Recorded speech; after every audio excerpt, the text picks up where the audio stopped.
Oke, kali ini saya akan share bagaimana cara melakukan konfigurasi mikrotik dari awal membeli ya, dari baru hingga dia bisa menjadi sebuah router yang terkoneksi ke internet dan melakukan sharing koneksi ke klien.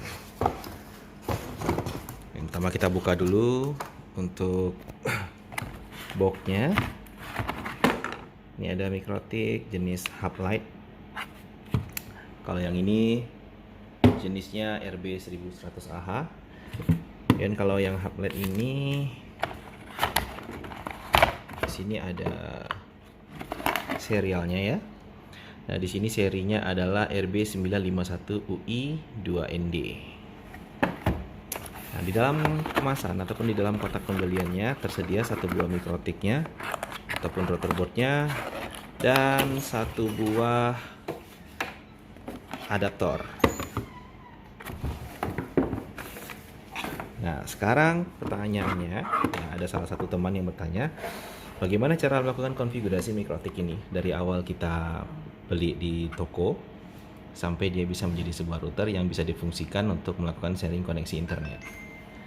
Nah, yang pertama kita harus tahu dulu sumber internet yang akan kita gunakan itu berasal dari mana.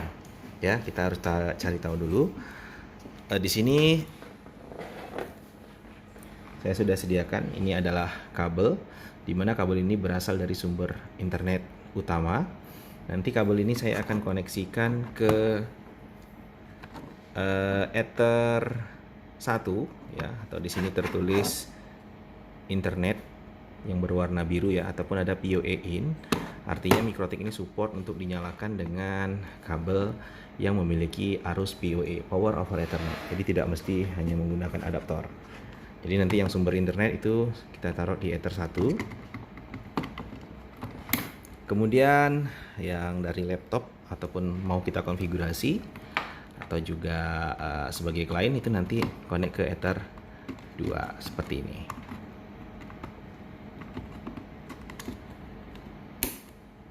Oke, seperti itu. Oke, langkah selanjutnya adalah kita memberi arus pada mikrotik ini ataupun router board ini. Nah, sudah menyala seperti ini.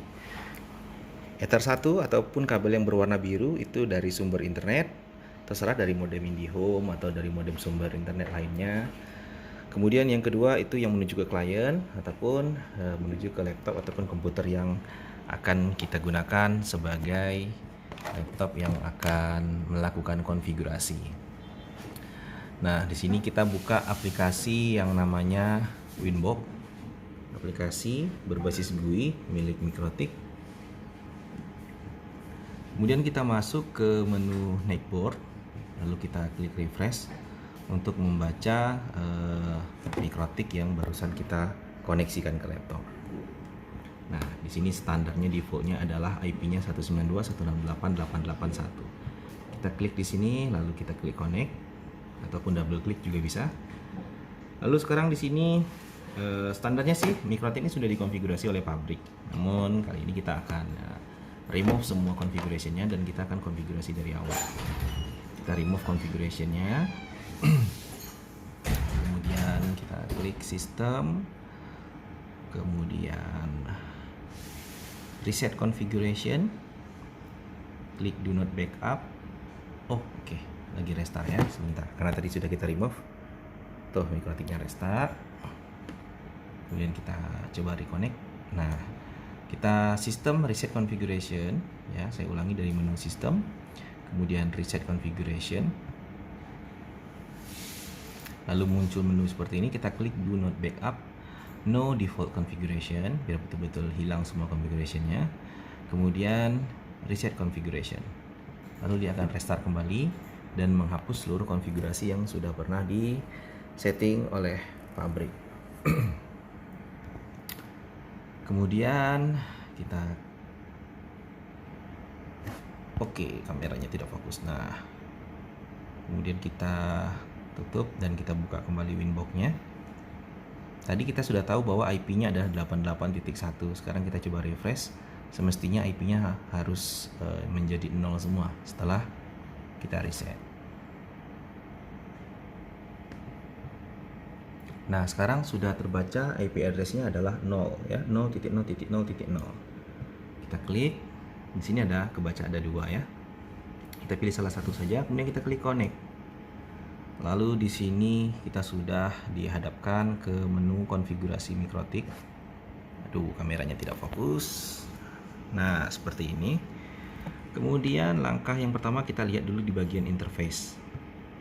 Kita lihat di sini Ether 1 ada simbol R, artinya dia sudah running. Ini yang terkoneksi ke modem ataupun sumber internet. Kita bisa double klik, kemudian kita kasih komen. Kita buat di situ sumber internet supaya mudah untuk dikenali. Kemudian di Ether 2 kita double klik lagi dan kita kasih komen di sini. Kita buat saja ke klien.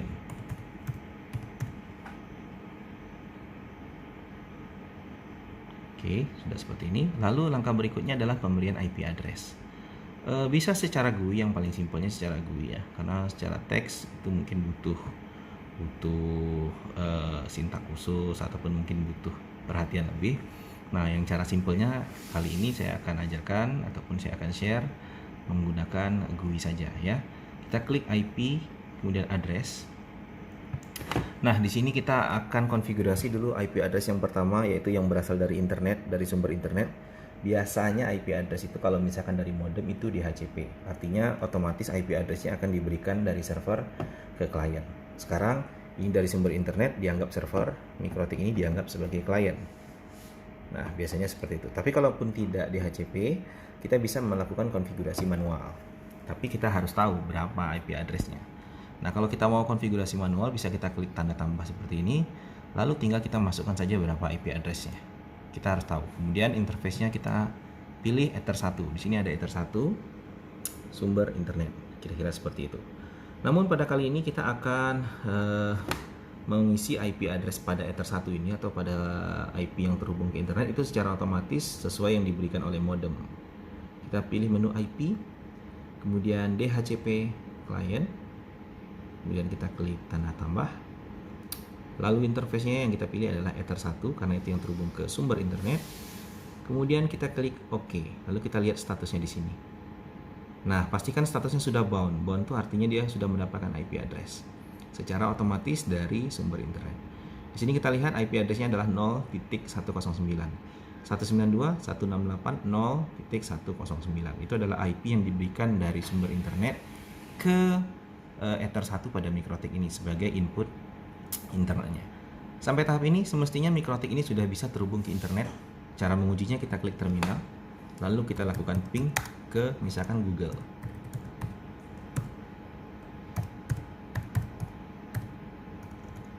google.co.id. Nah, di sini kita lihat mikrotik kita sudah koneksi ke internet. Namun ke klien belum. Karena di sini laptop saya yang berfungsi sebagai klien yang terkoneksi ke Ether 2. Nah, di sini saya akan matikan dulu WiFi-nya supaya laptop saya tidak connect ke internet, tapi connect-nya menggunakan mikrotik ini nanti. Ya. Oke, saya klik connect ulang.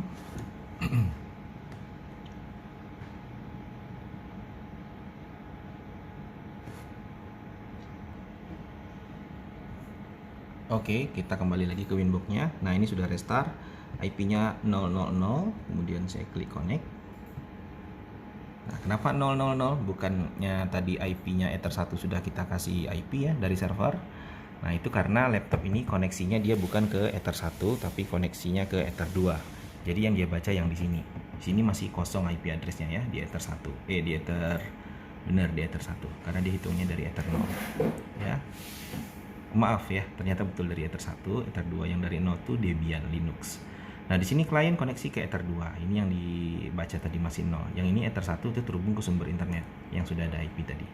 Langkah selanjutnya adalah kita memberikan IP address pada Ether 2. Tambah, kemudian kita masukkan IP-nya terserah. Mungkin 192.168 5.1 kemudian garis miring 24/24 ya. Kemudian interface-nya kita pilih yaitu yang ke klien, yaitu Ether 2. Klik apply. Kemudian di sini kita klik OK. Nah, sekarang Ether 2 sudah ada IP 5.1 di sini dan Ether 1 sudah dapat IP secara otomatis dari sumber internet. Nah, sudah sampai tahap ini, klien kita masih belum bisa koneksi ke internet karena kita belum memberikan IP address kepada komputer kita sesuai dengan IP address yang keluar pada Ether 2 ini.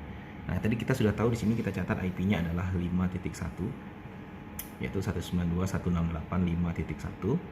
Nah, nanti klien harus berada pada rank IP yang sama, misalkan 5.2, 5.3 dan seterusnya. Nah, di sini kita lihat 192.168.5.1. Nanti inilah yang menjadi gateway untuk komputer klien. Nah, sekarang kita terpulang, kita mau ngasih klien itu IP-nya manual atau otomatis. Ya, untuk lebih simpelnya kita bikin yang IP-nya itu secara otomatis. Nah, di sini kita sebelum konfigurasi itu kita konfigurasi dulu supaya router ini bisa melakukan sharing internet ke klien. Langkah yang perlu kita atur adalah kita harus mengatur dulu pada menu firewall, ya, menu IP firewall. Kemudian kita masuk ke NAT. Kemudian kita klik tanda tambah. Ya, di sini kita buat chain-nya source NAT. Kemudian out interface-nya kita bikin yang berasal dari internet ini, sumber internet. Kemudian action-nya kita buat masquerade. Oke, seperti itu sudah, kita klik apply, kita klik OK. Kemudian selanjutnya pengisian gateway, pengisian DNS itu sudah otomatis karena Mikrotik ini kita koneksikan menggunakan IP DHCP dari sumber internet. Kita lihat di sini. IP DNS. Nah, ini sudah ada. Sudah otomatis diisi. Ya, kita boleh checklist di allow remote request. Kemudian kita cek lagi IP route. Nah, di sini juga sudah otomatis ya, terisi 192.168.01. Karena kita menggunakan metode Ether satunya ataupun sumber internetnya mendapatkan IP otomatis dari sumber internet. Kemudian sudah sampai tahap ini baru kita bikin DHCP server untuk Ether 2 yang terhubung ke klien. Kita klik IP DHCP server, kemudian kita klik DHCP setup. Di sini kita pilih Ether 2 yang terhubung ke klien. Next. Terus oke, selesai. Nah, tujuan DHCP server ini nanti IP pada klien, ini pada contohnya pada laptop ini, itu mendapatkan IP otomatis dari Mikrotik. Kalau Mikrotik tadi di Ether satunya dapat IP otomatis dari sumber internet, sedangkan klien ini, klien Mikrotik ini, laptop ini dapat IP secara otomatis dari Mikrotik ini sendiri. Nah, setelah sampai tahap ini, kita lakukan konfigurasi pada laptop kita. Lalu di Ethernet di sini saya masih manual. Kita pilih yang DHCP dan kita klik apply. Lalu kita tunggu sampai dia mendapatkan IP address secara otomatis. Nah, di sini kita lihat IP address-nya adalah yang diberikan oleh Mikrotik itu 192.168.5.254. Routernya ataupun gateway-nya adalah 5.1, yaitu IP address Ether 2 dari Mikrotik ini. Nah, sampai tahap ini seharusnya laptop kita sudah bisa terhubung ke internet. Nah, kita uji di sini, mungkin buka sebuah halaman website. Seperti itu. Nah, sekarang sudah terkoneksi, ya. Nah, sudah terkoneksi untuk internetnya. Nah, seperti itu. Oke, semoga video ini bermanfaat. Terima kasih sudah menonton. Assalamualaikum warahmatullahi wabarakatuh.